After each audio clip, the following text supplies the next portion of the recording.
देख रहे हैं KGN प्राइम न्यूज। महाराष्ट्रात लाडक्या बहिणींच्या सुरक्षेसाठी आधी लव्ह जिहाद विरोधी कायदा करा, निपाणी तहसीलदार यांना निवेदन। महाराष्ट्र सरकारने मुख्यमंत्री लाडकी बहीण योजना चालू केली आहे, मात्र सध्या लव्ह जिहादच्या धोक्यामुळे हिंदू युवती आणि महिला अजूनही असुरक्षित आहेत आणि त्यांच्या निर्घृण हत्या सुरूच आहेत। लाडकी बहीण योजनेच्या आधी बहिणींना सुरक्षा द्या, बहिणींच्या सुरक्षेसाठी राज्यात तात्काळ लव्ह जिहाद विरोधी कायदा करावा या मागणीचे निवेदन हिंदू जनजागृती समितीच्या वतीने निपाणी तहसीलदार यांना देण्यात आले। महाराष्ट्रातून वर्ष 2019 ते 21 या 3 वर्षाच्या कालावधीमध्ये 1 लाख युवती महाराष्ट्रातून गायब झाल्याची माहिती समोर आली आहे। एवढ्या मोठ्या संख्येने महिला आणि मुली बेपत्ता आहेत, यामागे काही षडयंत्र तर नाही ना? लव्ह जिहादचा हा प्रकार तर नाही ना? याचीही चौकशी करण्यासाठी गृह खात्याने स्वतंत्र पथक नेमायला हवे। उरण पनवेल मार्गावरील NI हायस्कूलच्या समोर राहणारी यशस्वी शिंदे हिची निर्घृण हत्या करण्यात आली। या प्रकरणामुळे केवळ महाराष्ट्रच नव्हे तर देशभर संताप व्यक्त होत आहे। या घटनेमुळे श्रद्धा वालकर प्रकरणाची आठवण संपूर्ण देशाला झाली आहे। नवी मुंबईतील विवाहितेच्या शिरडायघर परिसरातील खून प्रकरणाची घटना ताजी असतानाच आता उरणमधली ही घटना अतिशय सुन्न करणारी आणि हिंदू युवतींमध्ये दहशत निर्माण करणारी आहे। ही केवळ पहिली घटना नसून श्रद्धा वालकर, रुपाली चंदन शिवे, सोनम शुक्ला या अनेक हिंदू मुलींना लक्ष्य करण्यात आलेले आहे। राज्यात दिवसेंदिवस महिला मुलींवरील वाढते अत्याचार रोखण्यासाठी उत्तर प्रदेश सरकारच्या धर्तीवर अँटी रोमिया स्क्वॉड यासारखी पोलिसांची विशेष शाखा स्थापन करावी। मुसलमान युवक आणि हिंदू युवती यांच्या प्रेम प्रकरणाच्या तक्रारी लव्ह जिहाद म्हणून नोंदवल्या जाव्यात। तसेच या प्रकरणात काही धर्मार्ध आणि कट्टरतावादी जिहादी संघटना, जिहादी नेते, परकीय शक्ती आढळून आल्यास त्यांची पाळीमुळे खणून काढावीत, त्यांच्यावरही तात्काळ कठोर कारवाई करण्यात यावी आदी मागण्याही या निवेदनात करण्यात आल्या आहेत। धारावी येथे हिंदू तरुणाची हत्या करणाऱ्या धर्मार्ध्यांना तात्काळ अटक करा। या प्रसंगी बजरंग दलाच्या वतीने धारावी येथे निशार शेख आणि आरिफ यांच्यासह काही मुसलमानांनी अरविंद वैश्व या 27 वर्षीय हिंदू तरुणाची हत्या केली। अरविंदला 7 जणांनी मिळून मारलेले असताना पोलिसांनी 7 जणांपैकी फक्त 2घांनाच आरोपी दाखवल्याने विश्व हिंदू परिषदेच्या कार्यकर्त्यांनी पोलीस ठाण्यासमोर आंदोलन केले। तर या प्रकरणाची दोषी असणाऱ्या सर्व धर्मार्धांना तात्काळ अटक करून कठोर कारवाई करण्यात यावी या मागणीचे निवेदनही यावेळी देण्यात आले। KGN क्राईमसाठी संपादक सय्यद अफसर पटेल सर यांच्यासह वृत्त निवेदिका माधुरी मेस्त्री।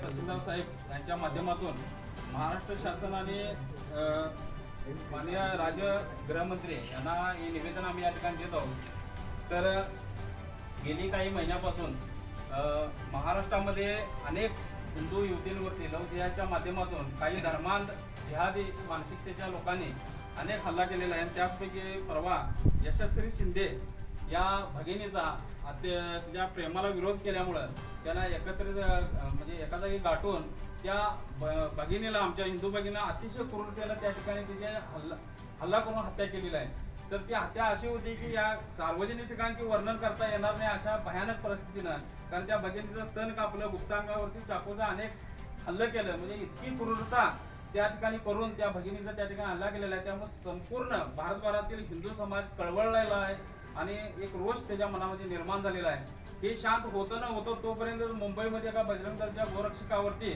त्या ठिकाणी अतिशय त्याचा व्हिडिओ करून क्रूरतेनं तिचे हात तोडून त्याच्यावरती अनेक धारदार शस्त्रानं एका धर्मांधाने त्याही ठिकाणी हल्ला केलेला आहे। आणि अशा घटना ह्या रोज चालू आहेत। म्हणजे फक्त हिंदू संघटना आणि हिंदू समाजाच्या हातामध्ये मेणबत्त्या आणि कॅन्डल घेऊन विरोध करणे याच्या व्यतिरिक्त काही राहिलेलं नाही। त्यामुळे प्रशासनानं अतिशय गंभीरतेनं या गोष्टीकडे लक्ष द्यावं। आज आमच्या असणाऱ्या भगिनी शाळा कॉलेज यामध्ये पाठवू की नको असा प्रश्न निर्माण होत आहे आणि अतिशय भीतीदायक वातावरण हिंदू समाजामध्ये पसरलेलं आहे। आणि शासनानं तात्काळ याच्यावरती काहीतरी उपाययोजना करावा, लव्ह जिहादसारख्या एक कठोर कारवाई त्या लव्ह जिहादवरती व्हावी आणि तसा कायदा करावा या मागणीसाठी आज इथं समजत आलेले आहेत। तर प्रथमतः बजरंग दल कोल्हापूर जिल्हा समन्वयक श्री अजित पाळे यांनी 2 आपले मनोगत या ठिकाणी व्यक्त करा। आपण पाहतोय की 4-5 महिने झाले मुंबईमध्ये दहशतवाद पसरवण्याचा जो जिहादी चालू आहे, मला हे कळत नाही की आपण स्वतंत्र भारतात राहतो की पाकिस्तानमध्ये राहतो। कारण उरणमध्ये जयश्री शिंदे यांची जी जी हत्या झालेली आहे ती हत्या नसून एक जिहादी कृत्य आहे. कारण 2015 मध्ये जो जिहादी आहे कसा म्हणाला त्याला, तो जयश्रीचा पाठलाग करतो आणि 2019 मध्ये त्याला पोस्को लागतो आणि 2024 मध्ये त्याची कारागृहातून सुटका होते आणि त्या ताईला तो वारंवार फोन करून तुमचे ऑडिओ व्हिडिओ व्हायरल करीन अशी धमकी देतो, त्याचा छळ काढतो. याचं गांभीर्य राखून जर पोलिसांनी याच्यावर जर कारवाई केली असती तर आपल्या ताई ह्यात होत्या. त्या ताईला मी सकल हिंदू समाज करून भावपूर श्रद्धांजली वाहतो. तसेच धारावर्तीमध्ये आपले बजरंगी कार्यकर्ते अरविंद वैश्य हा कार्यकर्ता हिंदू मुस्लिम भांडणं होत असताना तो मध्ये सोडवण्यासाठी गेला होता. कारण हिंदूवर अन्याय त्याला सहन झाला नाही, त्याची दखल त्यांनी पोलीस स्टेशनमध्ये दिली, तक्रार नोंद केली. तक्रार नोंद करून जे आपले जखमी झालेले कार्यकर्ते त्यांची विचारपूस करता गेला होता. तिथे 2 कॉन्स्टेबलना घेऊन तिथे जे घटनास्थळ आहे तिथे गेल्यावर त्याच्यावर प्राणघातक हल्ला करण्यात आला आणि त्याचा जीव गमवण्यात आला आहे. असे जर होत असेल तर प्रशासनाला आणि पोलीस शासनाला आम्हाला शस्त्र बाळगण्याची परवानगी द्यावी. मी तुम्हाला सांगतो, दिवसाड होणाऱ्या हिंदू हत्येमध्ये एक नावं पुढे येतात आणि जुनी नावंही पडद्याआड होतात. आपली हिंदू भगिनी यशस्वी शिंदे असेल आणि आपला स्वर्गीय धर्मबंधू अरविंद वैश्य असेल, यांच्या या केवळ हत्येचा प्रश्न असून ही जिहादी मानसिकतेचा प्रश्न आहे. आणि या क्रूरतेची प्रेरणा यांना मिळते कुठून हा एक अध्ययनाचा विषय आहे.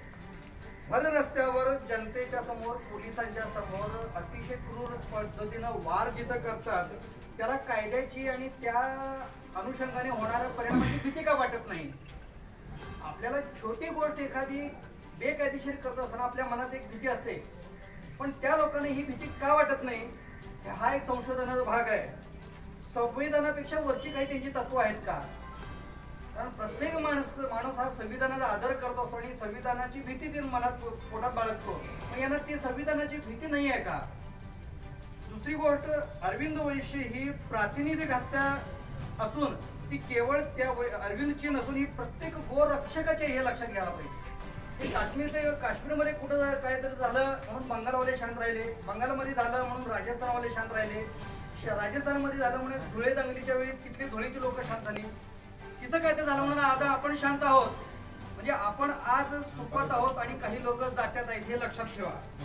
मग याच्यामुळं केवळ निदर्शनं, प्रदर्शनं आणि निवेदनं हे याच्यावर पर्याय नसून कायद्यात आणि न्याय व्यवस्थेत कठोर बदल करणं हे अत्यावश्यक आहे. त्यासाठी योग्य जनप्रतिनिधीची निवड करणं हे देखील क्रमप्राप्त आहे.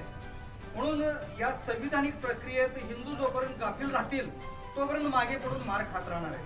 म्हणून संविधानिक न्यायपालिका आणि प्रशासकीय अधिकारी यांना आम्ही निवेदन करतो, या क्रूर मानसिकतेला बळी गेलेली ही मुलं ही स्वतःची पोटची आहेत असं समजून त्यांनी या घटनेची दखल घ्यावी आणि योग्य तो या दोघांना आणि यापूर्वी झालेल्या घटनांना योग्य तो न्याय द्यायच्या प्रक्रियेत त्यांनी एक स्वतःचा सहभाग नोंदवावा. धन्यवाद.